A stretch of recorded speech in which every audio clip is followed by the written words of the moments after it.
little much for him.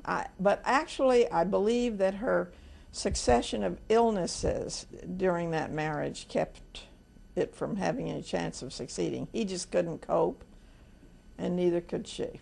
Larry just didn't belong in the show business world, you know. He was a stranger to it, and I think, you know, Elizabeth had known nothing else from childhood on, you know. Show business was her life, and here was a guy who was a carpenter, a construction worker. They were just incompatible that way. She had accepted the fact that her marriage to Larry was over and just hadn't worked, and she didn't have any hard feelings. On February 5th, 1996, 64-year-old Elizabeth Taylor filed for divorce. Marriage number 8 was over.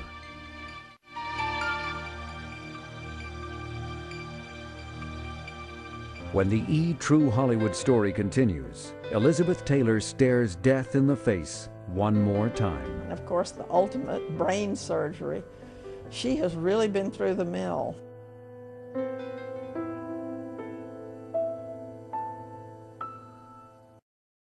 Public scandal.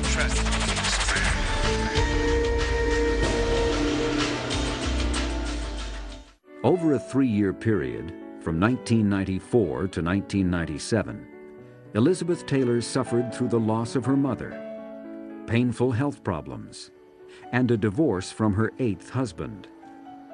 But despite the hardship, Elizabeth once again proved she was a survivor.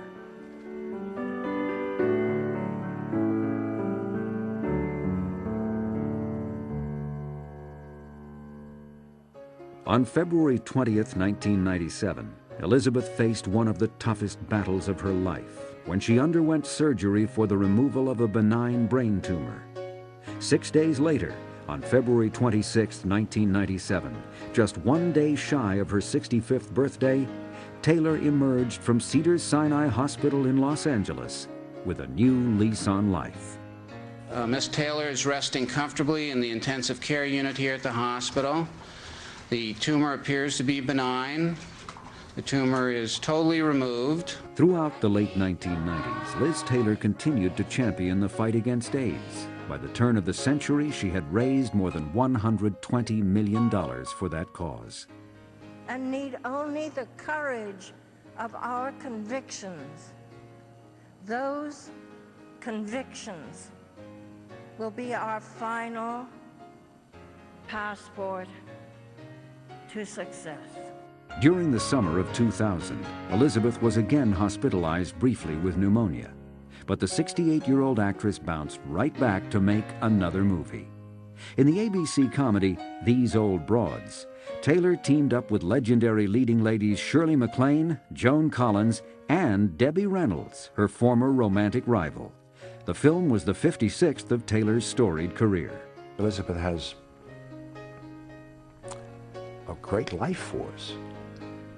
You know, I mean, that's what it's about, you know, the desire to live. 2000 also brought Elizabeth one of her highest honors. To recognize her enormous contributions to charity and her 6 decades on the screen, Elizabeth Taylor was made a Dame Commander of the Order of the British Empire, the equivalent of a knighthood for one of Hollywood's royalty. Her past has been beautiful and has been heartbreaking, but she keeps on. She's into the future. Whatever the future holds for Elizabeth, she will make the most of it. I think she has a core of absolute strength and sanity. There is nobody ever again who will be like Liz Taylor. No modern film star can be Liz Taylor. She is larger than life. She is one of nature's great survivors. Well, Elizabeth Taylor will go down in the history of Hollywood as one of its great, great stars. She's a living legend. There's no question about it.